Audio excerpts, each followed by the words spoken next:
já parou para pensar no que é feito com os bens e recursos frutos do crime organizado, lavagem de dinheiro e tráfico ilícito de drogas?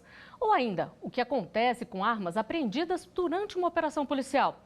O programa Artigo 5º de hoje mostra o destino desses bens. E mais, de que forma essa perda financeira pode ajudar no combate às organizações criminosas. Uma das punições previstas pela Constituição Federal é justamente essa. A nossa Constituição determina que a lei deve individualizar a pena e adotar, entre outras medidas, a perda de bens. Também estabelece que nenhuma pena pode passar da pessoa do condenado, mas a obrigação de reparar o dano e a decretação do perdimento de bens podem ser estendidas aos sucessores e contra eles executadas até o limite do valor do patrimônio transferido. E sobre isso, eu converso agora com o delegado da Polícia Federal, Elvis Seco, que é coordenador nacional de repressão a drogas, armas e facções criminosas da Polícia Federal, e também com o advogado criminalista Cláudio Langroiva Pereira, que é professor de processo penal. Muito obrigada pela participação de vocês. Doutor Elvis, essa apreensão de bens é uma parte importante da investigação criminal? Quais são as principais diretrizes aí da Polícia Federal no combate ao crime organizado? Olha, a Polícia Federal ela tem como diretrizes principais a descapitalização patrimonial, a cooperação internacional e a prisão de líderes. Essa descapitalização patrimonial ela tem que ser feita através de investigações complexas de lavagem de dinheiro.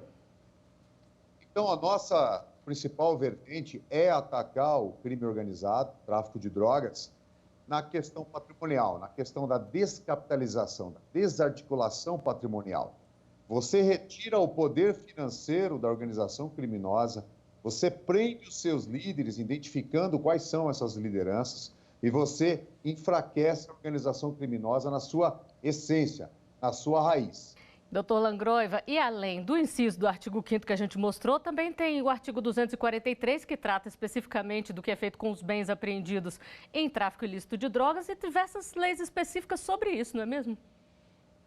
É verdade. Na área de tráfico de entorpecentes, a evolução da legislação, seja a lei de drogas, aí até com a sua alteração pela 13.850 de 2019, que instrumentalizou nos artigos 60 e seguintes de forma mais clara esse perdimento de bens previstos aí pela Constituição no artigo 243, seja também pela própria lei anticrime de 2019, 24 de dezembro de 2019, que mudou o artigo 91A com a perda de bens em razão da condenação, a questão do artigo 45, parágrafo 3º também do Código Penal. E, na verdade, é um grande combate à organização criminosa a partir dos meios de investigação ligados à lavagem de dinheiro.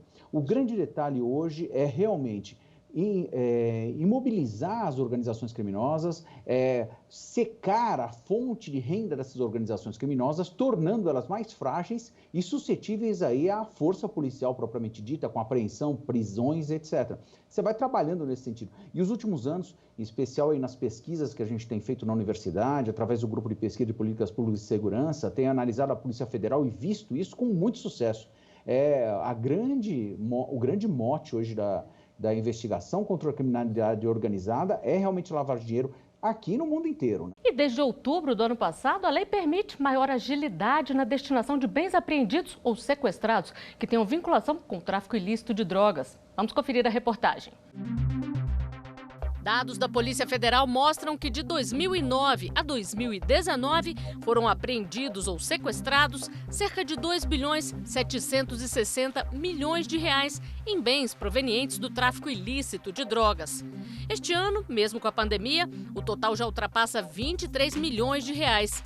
E um balanço divulgado pela Secretaria Nacional de Políticas sobre Drogas, SENAD, mostra que entre janeiro e março deste ano foram arrecadados 3,6 milhões de reais com a venda de bens de traficantes.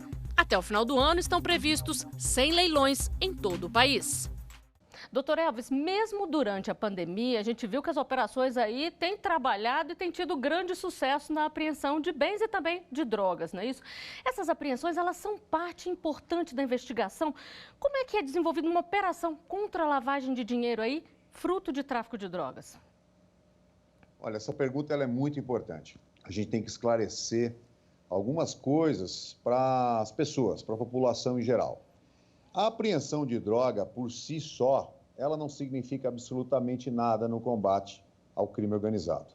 mesmo batendo o recorde de apreensão, como foi no ano passado, de mais de 106 toneladas de cocaína, isso não significa 5% da droga que ingressa em solo nacional. As nossas investigações, elas visam a lavagem de dinheiro justamente porque com a investigação de lavagem de dinheiro, na qual você tem quebra de sigilo bancário e fiscal, você tem o rastreamento da vida laboral desses investigados, você identifica interpostas pessoas, ou seja, laranjas, que os bens estão em seus nomes registrados e que não têm a capacidade financeira para ter aqueles bens.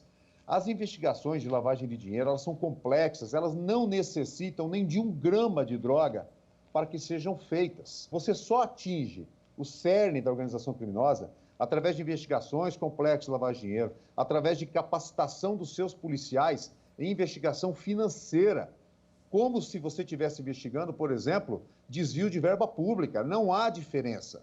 O crime antecedente é o tráfico de drogas, mas o crime consequente é a lavagem de dinheiro. Com a lavagem de dinheiro, você chega em núcleos financeiros, você chega em lideranças, em aparentes ou pseudos empresários que têm uma vida milionária montada em cima do tráfico de drogas e que realmente financia o tráfico de drogas. E o trabalho da Polícia Federal é esse, é desmontar, é desestabilizar, é quebrar financeiramente a organização criminosa. Somente assim se trabalha verdadeiramente o combate ao crime organizado. Pois é, doutor Langrove, e para poder quebrar esse crime organizado, a lei fala em apreensão e fala em sequestro também. Qual que é a diferença? A apreensão está destinada a manter garantidas provas suficientes para embasar depois o processo e a condenação, mantidas de forma segura. Então, envolvem mandados de busca e apreensão para que essas provas sejam garantidas, que sejam mantidas no processo e, ao final, com base nessas provas, se obtenha um decreto condenatório aos responsáveis e absolutório àqueles que podem ter sido atingidos por essa medida indiretamente. De outro lado, o sequestro, ele tem outro objetivo. Ele tem o objetivo de garantir que os valores provenientes da atividade criminosa, sejam esses valores diretamente em razão de bens furtados, roubados, bens subtraídos da sociedade, seja de bens adquiridos com fruto da atividade criminosa, sejam apreendidos, sejam mantidos em poder da justiça para que depois eles possam ser vendidos, possam ser levados e trabalhados de forma a restituir aos cofres públicos o prejuízo social destas situações. No caso também de outras vítimas que possam ter sido envolvidas nessa situação da organização criminosa. E que tipo de bens pode ser apreendido? Dentro da legislação civil fala em espécie, moeda, né? Então dinheiro propriamente dito, depois outros bens, joias, valores. Mas no caso da organização criminosa, a identidade que vai é da interrupção desse serviço, dessa operação criminosa. Então se apreende tudo que é possível de valor monetário, desde bens financeiros, dinheiro propriamente dito, imóveis, bens móveis como um todo, bem como armas, instrumentos do crime. Pois é, doutor Elvis, e a lei determina que o valor arrecadado aí com a apreensão desses bens seja destinado ao Fundo Nacional Antidrogas. O que é feito a partir daí? Olha, pela legislação, até 40% desse valor de bens alienados antecipadamente, sejam eles móveis ou imóveis, retornariam para a própria Polícia Federal, né, no caso concreto, né?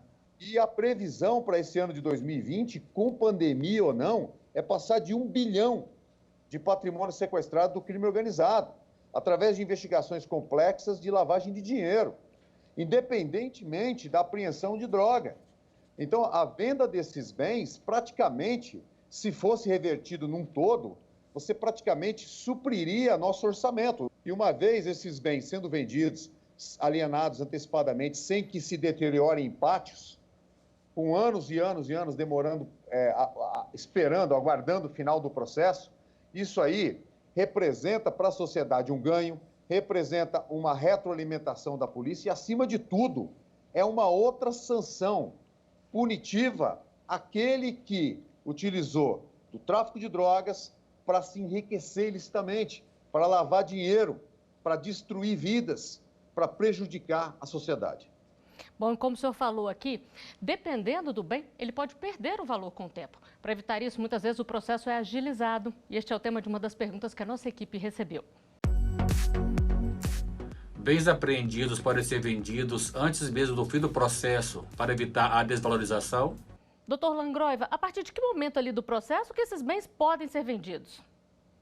Olha, segundo a legislação, a lei de drogas, com essa alteração que teve, mudou bastante nesse sentido, e ele coloca que em 30 dias, a partir da apreensão, a partir da situação concretizada, o juiz deve promover a questão da venda desses bens. Esses bens são apreendidos e daí são colocados para a aquisição de valores para fins de ressarcimento do Estado. Só que se você não faz essa venda, eles ficam depositados e tem um custo de manutenção desse depósito. E o custo de manutenção desse depósito é mais um ônus para o Estado nesse sentido. Então, respeitada a legalidade, respeitada a necessidade e respeitado o devido processo legal, que é a oportunidade também daqueles que têm os seus bens apreendidos discutirem no processo a viabilidade ou não, devem sim, seguindo a lei, ser vendidos para esse fim de não deterioração e arrecadação. Agora é lógico, evidentemente, que uma análise criteriosa tem que ser feita.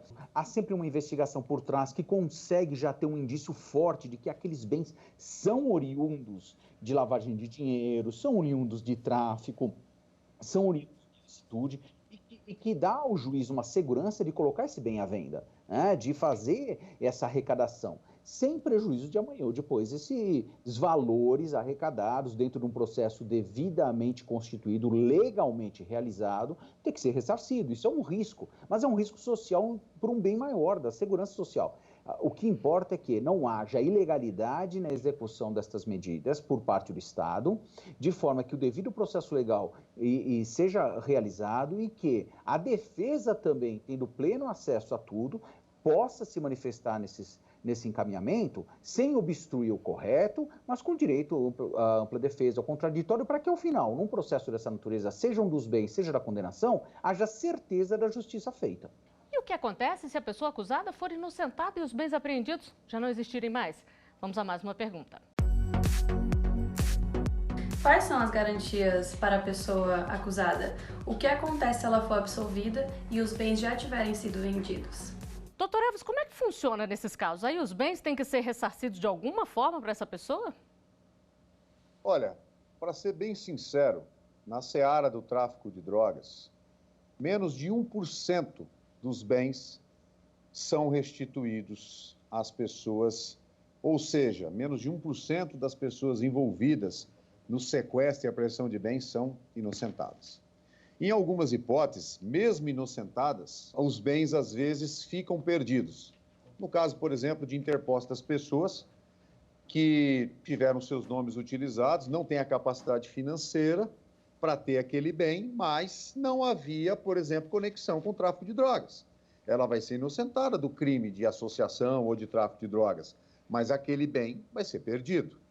E na hipótese remota, né, como nós vimos, desse bem, uma vez sendo alienado antecipadamente, ter que ser ressarcido a essa pessoa, olha, existe com a alteração da Lei 11.343, né, 2006, sobre o tráfico de drogas, uma mudança que é muito, acho assim, inteligente por parte da legislação e que garante ao inocentado que aquele valor do bem, né, seja, por exemplo, depositado em uma conta única do Tesouro, onde vai render pela taxa Selic um valor.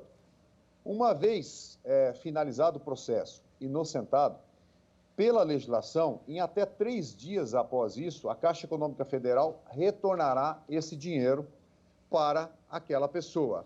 Agora vamos pensar na seguinte situação. Se você tem a situação de um veículo de alto valor, vamos lá, um veículo importado de R$500 mil, se ele ficar num pátio abandonado ali, 1 ano parado, ele vai valer 1/5 daquele valor de mercado. Você tem lá R$500 mil e você vendeu esse bem em leilão por R$300 mil. Ao final do processo, ele vai receber pelo menos 3 vezes mais do que o valor do bem material se ele fosse retirado de um pátio da polícia depois desse período. Então, há uma previsão legal, sim, que protege aqueles poucos que são inocentados dentro de uma investigação de tráfico de drogas. Bom, nós vamos fazer uma rápida pausa aqui na nossa conversa e vamos a um intervalo. Já já estaremos de volta com mais Artigo 5º para você.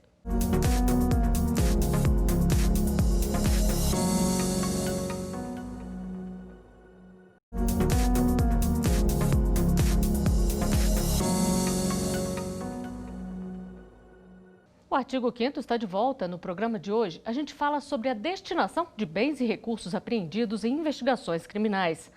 Sobre este tema, eu converso via Skype com o advogado criminalista Cláudio Langroiva Pereira, que é professor de processo penal, e com o delegado da Polícia Federal, Elvis Seco, que é coordenador nacional de repressão a drogas, armas e facções criminosas da Polícia Federal. E o que acontece com as armas e munições apreendidas? Vamos conferir mais uma pergunta. No caso de apreensão de armas e munições, elas podem ser reutilizadas em benefício do Estado? Dr. Langroiva. Depois de apreendidas armas e munições, existe um grande processo na análise disso, porque você não pode apreender a arma e achar que vai estar usando no dia seguinte. As armas são armas inseguras, armas às vezes deterioradas, às vezes adulteradas, numeração raspada. Você não pode instrumentalizar a polícia do Estado, a polícia da sociedade, com instrumentos desse tipo, desse calibre do crime, sem segurança, inclusive de manuseio, e colocando em risco não só a sociedade, mas também os policiais que vão utilizar disso. Munições, a mesma coisa. Então, a maioria, em sua maioria, elas são destruídas. Agora, existe, evidentemente, casos e casos, né? Tem objetos aí que estão apreendidos que, efetivamente, são de um custo enorme, e a polícia aproveita dessa situação com uma análise técnica, pericial da capacidade, da operacionalidade, para usar no combate ao crime. O Dr. Cláudio ele falou com muita propriedade, tá? Em primeiro passo, realmente, essas armas elas têm que ser periciadas, elas são apreendidas, elas são periciadas e, em grande parte, sim, elas são destinadas à destruição. Em algumas hipóteses, em que, por exemplo, armas novas, importadas e que são similares às armas pelo calibre e pela marca, as armas utilizadas pelas instituições policiais, aí, nessas hipóteses, a lei prevê que nós possamos reutilizá-las. Como alguns carregamentos são de armas importadas e novas, nesses casos, geralmente, nós evitamos que sejam destruídas. Mas 90% de fato dessas armas, e principalmente as munições, quase 100%, são destinadas à destruição. E o que é feito com o dinheiro apreendido? Vamos ver mais uma pergunta enviada para a nossa equipe. No caso da apreensão de uma grande quantidade em dinheiro, ele é confiscado pela polícia imediatamente ou o acusado pode apresentar provas e documentações de onde o dinheiro veio para não ter apreensão. Doutor Elvis, como funciona nos casos de dinheiro e principalmente uma grande quantidade? Com as mudanças das legislações, o dinheiro que antes poderia ser reutilizado pela polícia, hoje é destinado todo à Secretaria Nacional Antidrogas. E nós tínhamos uma dificuldade muito grande, que era a troca desse dinheiro, né, no caso de moeda estrangeira. Hoje a legislação, com a mudança da Lei 11.343, né, e também os decretos que o regulamentam, possibilita que esse dinheiro seja, então, revertido na moeda reais, né, e, sim, pode ser reutilizado em aparelhamento da própria polícia. Agora, existem as hipóteses em que uma quantidade de dinheiro é apreendida, eu também já passei por isso concretamente, em que a pessoa teve o dinheiro apreendido e, na verdade, ela estava ali... Porque quando você faz uma investigação de tráfico de drogas, tem que considerar outros crimes, sonegação, lavagem, corrupção, e algumas vezes essa pessoa está sonegando o imposto, mas o dinheiro, efetivamente, pertence, ele tem como provar a origem lícita desse dinheiro. No caso, há um crime de sonegação.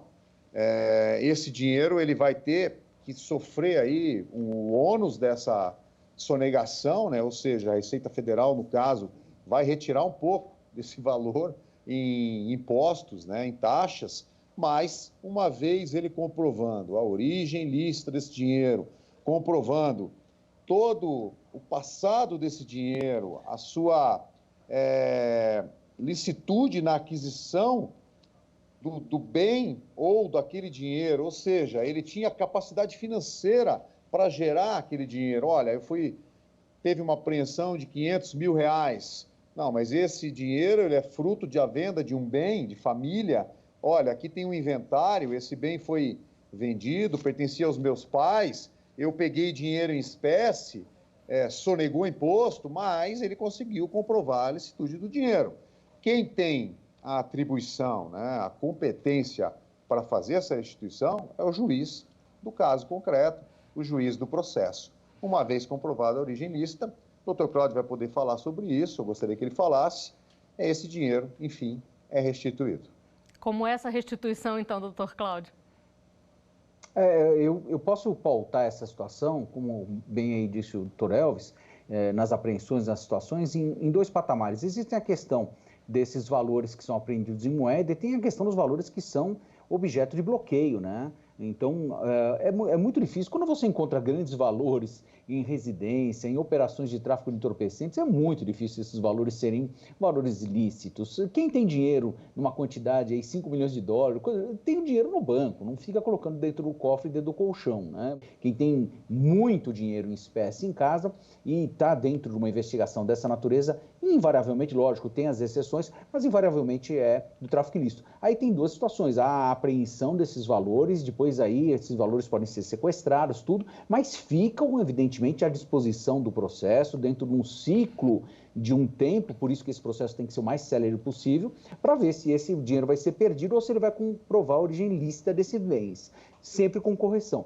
O que é o outro lado, esse outro ponto que vale a pena mencionar, é o sequestro de bens que estão, de valores que estão aplicados, né? Quando você trabalha com o mercado financeiro e com valores de pessoas que podem discutir a licitude desses valores, e eles estão bem aplicados no sistema financeiro nacional, ou seja, em bancos que estão legalmente identificados, que podem bloquear esses valores, não permitir seus saques, não permitir seus desvios, etc. Você retirar de uma aplicação que dá frutos e bens muito bons e que amanhã, se forem perdidos, serão também aproveitados pelo Estado para colocar numa outra conta, com uma correção muito menor, simplesmente para operacionalizar um sequestro, um arresto desses bens, não tem sentido. Então, o bom senso nessa hora, no cumprimento da legalidade, tem que pesar. Seja a autoridade policial, o Ministério Público e principalmente o juiz, tem que analisar qual seria a medida necessária. Eu preciso expropriar esses bens, retirar esses bens dessa conta e passar numa conta do Estado?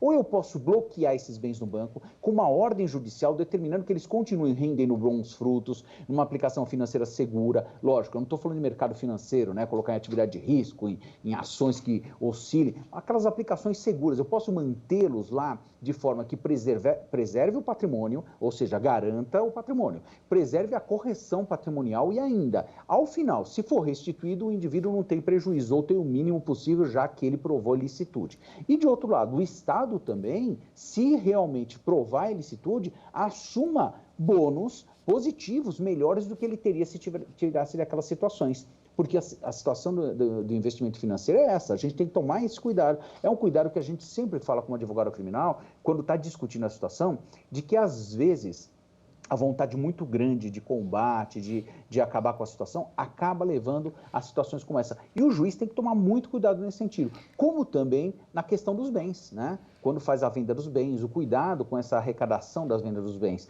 Tem bens que são indiscutíveis, o Dr. Elvis bem mencionou aí, tem bens aí que você olha e você sabe, a operação, a investigação, ele não tem dinheiro para comprar aquilo, ele tem um bem que você fala assim, não é possível que ele tenha adquirido aquele bem. Então tem situações que não tem como fazer, então realmente o juiz leva em consideração e faz, vamos fazer a venda antecipada, tem o dinheiro, vamos aplicar. Agora tem bens que ele chega à conclusão, uma obra de arte, por exemplo, você não vai vender uma obra de arte de qualquer forma, não vai antecipar essa venda se há discussão sobre a legalidade dela. E ela não se deteriora. Então eu tenho condição de conservar, eu tenho como manter. Eu lembro um caso específico em que foram apreendidos quadros na situação pela prova e depois o objetivo era o sequestro desses bens, etc. Mas quadros de altíssimo valor que não podiam nem ser deslocados da casa do indivíduo.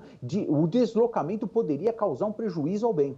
E aí o juiz converteu a apreensão em depósito, para que ele ficasse nas mãos ou em propriedade daqueles indivíduos que estavam sendo investigados na organização criminosa, sob pena de responder sobre aquilo, sob vigilância, uma série de situações, mas que eles podiam ser preservados, mantidos sob preservação para, ao final, se fossem perdidos, o Estado ter o melhor ganho possível para reverter a sociedade. Se não, para que o indivíduo não tivesse perdas em relação a esse processo. Então, é um cuidado que às vezes não aparece, mas tem que ser tomado pelos órgãos de persecução penal e pelo juiz numa decisão, lógico, no interesse da causa, no interesse da sociedade, no interesse dos indivíduos também que estão sendo processados. Doutor Langroiva, e se a conta é de familiares, ela pode ser alcançada também em algum caso? Olha, pode sim, eu tenho experiência em casos em que as contas de familiares foram bloqueadas também, nesse sentido, porque, invariavelmente, em casos de organização criminosa, os familiares acabam sendo utilizados para lavagem de dinheiro quando eles não pertencem à organização. Então, as contas deles são manuseadas, são utilizadas para isso. Isso é em geral. Mas, evidentemente, que quando você vai entrar numa situação dessas, você acaba também gerando danos, às vezes, às pessoas que não estão envolvidas, mas que têm ligação direta. E pode acontecer esse bloqueio, essas situações. Aí cabe ao advogado, cabe àquele que faz a defesa, imediatamente buscar a comprovação da licitude desses bens para esses desbloqueios. Seja uma comprovação de licitude imediata, com extratos, comprovantes de trabalho, olerites, comprovantes de renda prévia aos ilícitos ou coisa do gênero, bem como de necessidade de subsistência. Às vezes a pessoa tem problemas médicos, tem problemas de saúde, etc., e tem necessidades mínimas. Então tem que se tomar muito cuidado nesses casos para fazer uma apreensão e zerar a vida das pessoas, que em geral acontece quando é nessa situação, para não levar a pessoa à incapacidade de subsistência, né? Mas a verdade é que, invariavelmente, as pessoas, principalmente familiares, são atingidos por essas medidas, infelizmente, porque acaba não havendo condições, às vezes, de separar. Mas depois, dentro do processo, com calma, mas sempre na legalidade, essa separação tem que acontecer. Doutor Elvis, a gente está falando de dinheiro, mas também tem muita apreensão aí de carros, iates, apartamentos, imóveis de alto padrão. Geralmente eles são levados a leilão? Parte desses bens, quando é de interesse da polícia, para suas investigações, para que seus agentes possam combater o crime no mesmo patamar, são reutilizados. Ou seja, como é que funciona? O delegado de polícia representa pela utilização desses bens, a legislação permite isso, e o juiz, então, após a avaliação do Ministério Público, autoriza a utilização desses bens e a polícia utiliza esses bens contra o crime organizado.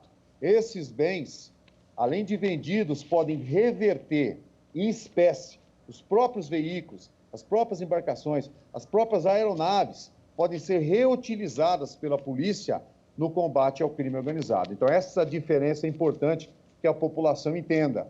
Não é a apreensão de droga que vai destruir o crime organizado, as grandes organizações criminosas. Importante é o patrimônio, para que esses bens, que você bem perguntou, depois de vendidos, possam retornar aos cofres públicos em espécie ou nós possamos reutilizá-los no combate ao crime organizado. Aeronaves que valem milhões de reais não precisam ser adquiridas com dinheiro público, podem ser reutilizadas e muitas vezes a Polícia Federal, inclusive, doa esses veículos ou aeronaves para outras forças utilizarem contra o crime organizado.